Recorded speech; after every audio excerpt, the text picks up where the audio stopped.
नमस्कार मित्रांनो, आज आपण परत एका एज्युकेशनल व्हिडिओमध्ये एका नवीन टॉपिकवरती बोलणार आहोत. आजचा टॉपिक थोडासा खास आहे. खास म्हणूयात आपण, कारण का 2008 ते 2021 ह्या 12 ते 13 वर्षामध्ये एखादी अशी गोष्ट जिची व्हॅल्यू 0 2008 असते आणि ती आज 2020-21 जवळजवळ 30 ते 32 लाखापर्यंत जर पोहोचत असेल, तर तुम्ही विचार करा. ह्या गोष्टीबाबत थोडंसं माहिती असणं किंवा ही गोष्ट एक्झॅक्टली काय आहे साहजिक आहे. तर मी आज अर्थातच बिटकॉइन, क्रिप्टोकरन्सी या टॉपिकवरती बोलणार आहे. तर थोडंसं आपण जाणून घेऊया की एक्झॅक्टली बिटकॉइन आहे कसा, तो आला कुठून, त्याचं मोटिव्ह काय आहे, किंवा आज मग जर 2008 त्याची व्हॅल्यू 0 होती आणि आज जर 2021 जाऊन ती 30 ते 32 लाख इतक्यापर्यंत होते, तर एक्झॅक्टली हे काय आहे, कसं वर्क करतं आणि ह्याचं फ्युचर एक्झॅक्टली काय आहे, हे थोडंसं आज आपण या व्हिडिओमध्ये जाणून घेणार आहोत.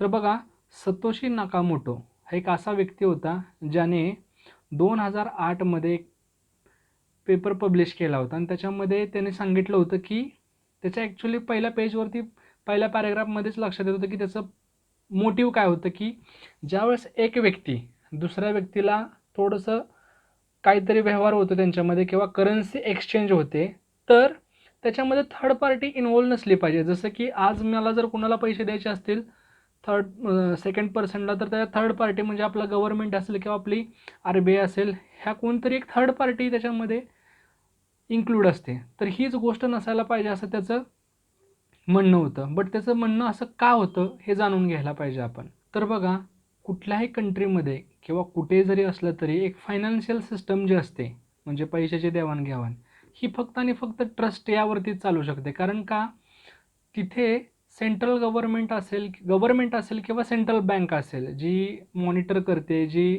कंट्रोल करते इजी करन्सी याच्यावरती, त्यांनी ते डिलिव्हर केलेलं आहे. त्यांच्या मार्फत तो व्यवहार होतो आहे आपला. थर्ड पार्टी ते असल्यामुळे व्यवहार होतो आहे, म्हणजे आपण म्हणू की एक ते ट्रस्टवरती आहे म्हणून हे व्यवहार चालत आहेत व्यवस्थित, कारण त्याच्यामध्ये स्वतः गव्हर्नमेंट किंवा एक सेंट्रल बँक इन्व्हॉल्व आहे म्हणून. तर मग सेकंड वर्ल्ड वॉरनंतर काय झालं की अमेरिकेकडे महासत्ता होती, अमेरिका वर्ल्ड पॉवर बनली होती. तर त्याच्यामुळे झालं कसं की प्रत्येक कंट्रीला आपली करन्सी डॉलरबरोबर जोडावी लागली. मग त्यामुळे झालं कसं की डॉलर स्वतः गोल्डबरोबर जोडला होता, कारण अमेरिकेकडे गोल्ड रिझर्व खूप सारं असल्यामुळे. पण काय होतं की गोल्ड जरी असलं काय आणि सिल्वर जरी असलं काय, ॲक्च्युली ज्या करन्सीच्या व्हॅल्यू असतात त्या टोटली डिपेंड करतात, त्याचा जो बेस असतो तो गोल्ड आणि सिल्वरच असतं. बट आपण वॉलेटमध्ये खिशात गोल्ड आणि सिल्वर घेऊन फिरू शकणार नाही ना, म्हणून तो एक व्यवहार कन्व्हिनियंट व्हावा म्हणून, एक व्यवहार व्यवस्थित व्हावा म्हणून करन्सीमध्ये तीच व्हॅल्यू आपल्याला मिळते. तर मग झालं कसं की हे सगळं गोल्डशी कनेक्टेड असल्यामुळे शेवटी अमेरिकेला 1971 साली तो गोल्ड स्टँडर्ड रूल जो होता तो हटवावा लागला आणि त्याच्यामुळे काय आलं की प्रत्येक कंट्रीनं आपली एक नवीन करन्सी प्रिंट करायला सुरू केली आणि त्याच्यावरती कंट्रोल ठेवला गेला गव्हर्नमेंट किंवा त्या कंट्रीच्या सेंट्रल बँकद्वारे. ठीक आहे.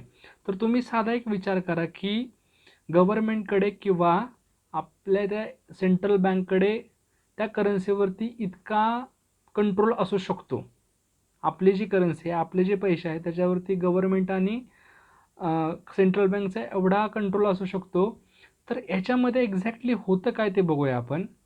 ज्यावेळेस एखादा डिपॉझिटर बँकमध्ये पैसा डिपॉझिट करतो, पैसे खात्यावरती टाकतो, त्यावेळेस होतं काय की तोच पैसा बँक एका थर्ड पर्सनला किंवा थर्ड कंपनीला ॲज अ लोन म्हणून देते. मग तिथून तुम्हाला लोनचा रेट माहिती आहे, तिथून त्यांना बँकला ज्यावेळेस 15 ते 20% रिटर्न्स मिळतं, त्यावेळेस त्यातलाच 3 ते 4%, 5% त्या डिपॉझिटरला मिळत असतो आणि राहिलेला बँक पैसे राहतो. बट आत्ता होतं एक्झॅक्टली कसं की बँकेमध्ये जो पैसा येतो आहे त्या पैशाला थोडंसं इरिस्पॉन्सिबल म्हणजे बेजबाबदारपणे त्याच्याशी वागलं जातं आहे. कारण का, तुम्हीच बघा ना, थोड्या दिवसापूर्वी तुम्हाला माहीत असेल येस बँकचा जो झालेला प्रॉब्लेम, त्याच्यानंतर PMCचा झालेला प्रॉब्लेम, लक्ष्मी विलास बँक असेल, तर ह्यामध्ये प्रॉब्लेम होतो आहे कसं की म्हणजे एखाद्यानं लोन घेतला आणि तो लोन न चुकवताच कंट्री सोडून गेला.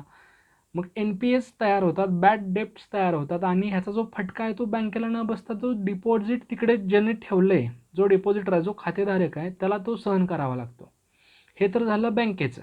म्हणजे जर मी जसं म्हटलं की आपल्या पैशावरती सेंट्रल बँक आणि गव्हर्नमेंट यांचा जर कंट्रोल, त्याच्यामध्ये हे सेंट्रल बँकचा प्रॉब्लेम झाला असा किंवा बँकचा प्रॉब्लेम झाला असा. आता गव्हर्नमेंटचं कसं होतं की तुम्हाला माहिती आहे 2016मध्ये नोव्हेंबरला ज्या वेळेस डिमॉनिटायझेशन, एकाच झटक्यामध्ये 500 ते 1000च्या नोटा बॅन झाल्या आणि इंडियाची जवळजवळ 85% जी करन्सी होती, 85% करन्सी अख्ख्या कंट्रीची, ती एका झटक्यामध्ये तिचा यूज होणार नाही अशी झाली ती.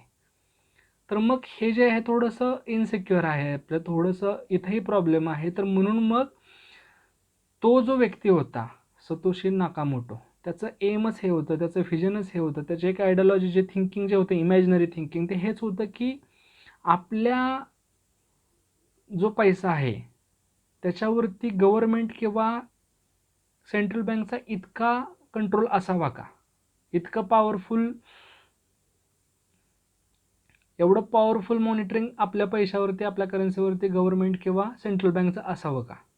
मग ज्यांनी ॲग्री केलं ह्या क्रिप्टो करन्सीला, त्यांचं सगळ्यांचं मत हेच होतं की इतका नसायला पाहिजे control, actually third party involve नसायला पाहिजे.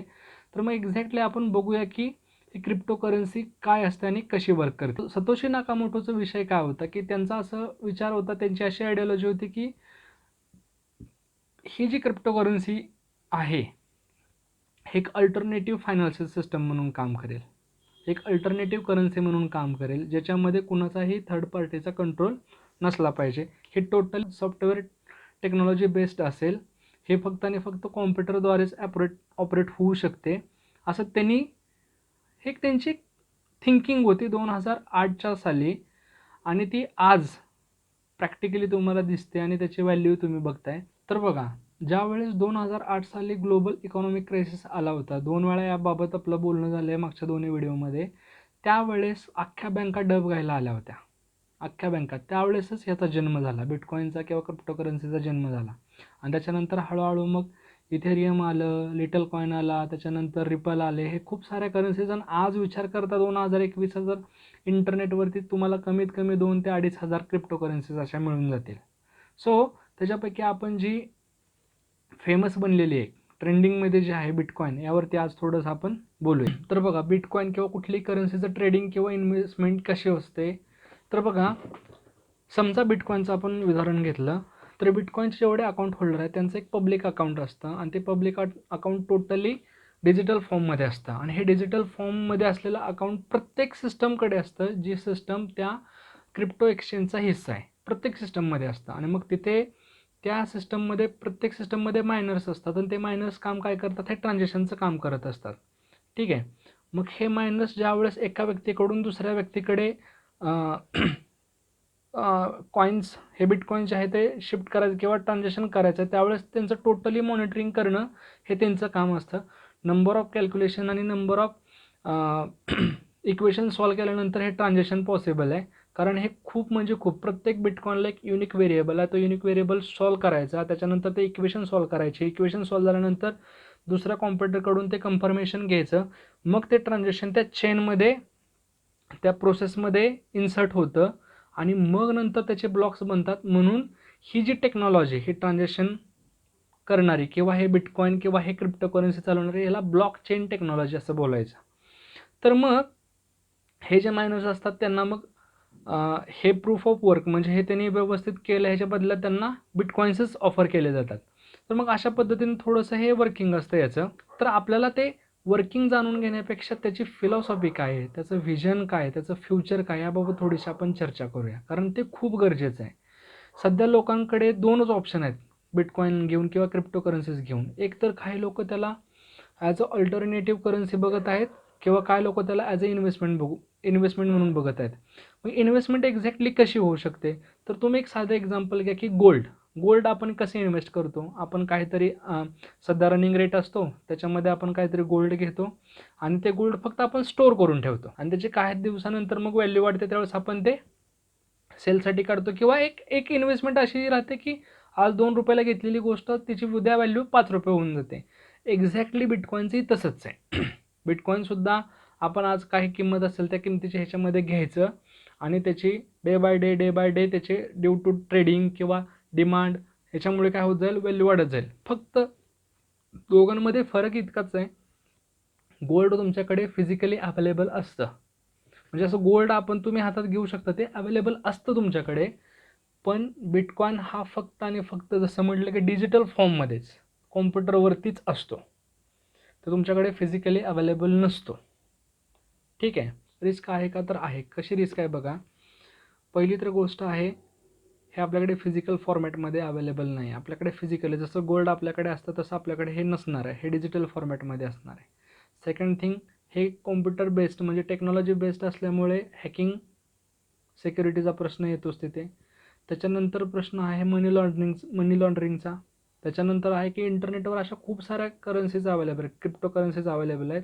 तर असं कोणीही बनवू शकतो आणि ते फ्रॉड होऊ शकतं. जसं की अमित भारद्वाजचं तुम्हाला प्रकरण माहितीच असेल की त्यांनी असेच एक आश्वासनं देऊन खूप सारा पैसा कलेक्ट केला आणि मग ते खूप पुढे प्रॉब्लेम्स होत गेले. आणि ते तुम्ही सर्च करून बघा, तुम्हाला लक्षात येईल की एक्झॅक्टली काय केलं होतं आणि काय झालं होतं ते. आणि त्याच्यानंतर एक लास्टचं असं बोलू की आपण हे जे ट्रान्झॅक्शन आहे, हे ट्रान्झॅक्शन म्हणजे एक व्यक्तीकडून बी व्यक्तीकडे जायसाठी जो एक ट्रान्झॅक्शनसाठी एक टाईम पिरियड आहे, हा टाईम पिरियड साधारण 10 ते 15 मिनिट इतका आहे. कारण का?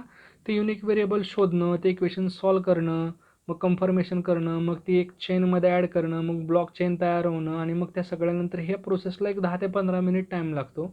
म्हणून सध्या हा वाईडली ॲक्सेप्टेड नाही आहे, सगळीकडे हा ॲक्सेप्ट नाही आहे. ह्याचा आपण एक करन्सी म्हणजे मीडियम ऑफ एक्सचेंज म्हणून यूज करू शकत नाही. जसं की आपण एखाद्या दुकानात जाऊन काहीतरी देऊन मग तिथून आपण खरेदी करू शकत नाही. तर सध्या हे डिजिटल फॉर्मॅटमध्ये असल्यामुळे एकतर त्याला ॲज अ इन्व्हेस्टमेंट म्हणूनच जास्त यूज होते.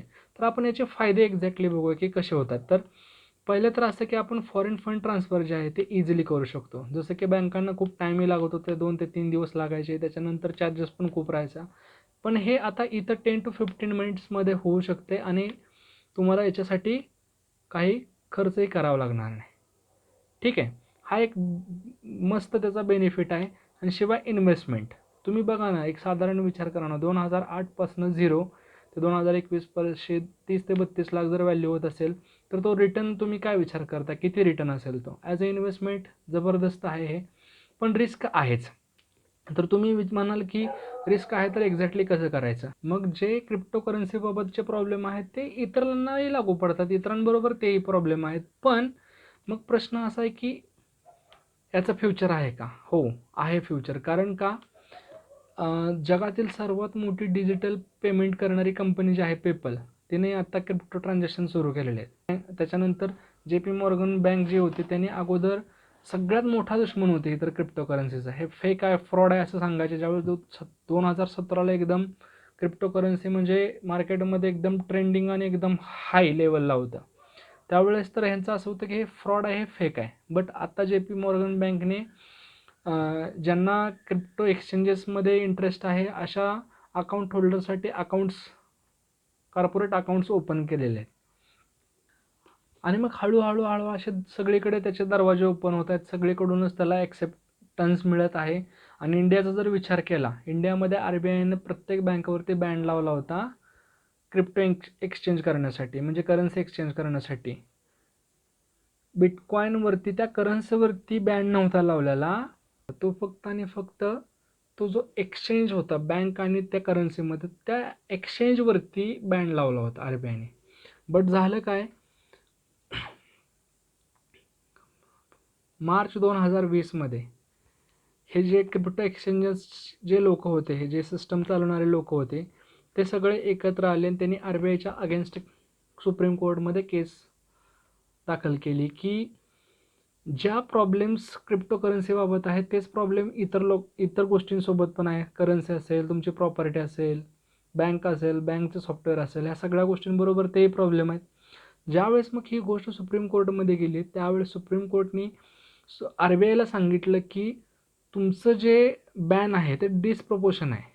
म्हणजे तुम्ही जे सांगताय की क्रिप्टोकरन्सीमुळे जे तुमचं फायनान्शियल सिस्टम आहे, जे तुमचं व्यवहार आहे, ट्रेडिंग आहे, त्याच्यावरती थोडासा इफेक्ट होतो आहे. हे असं होत नाही आहे काहीच.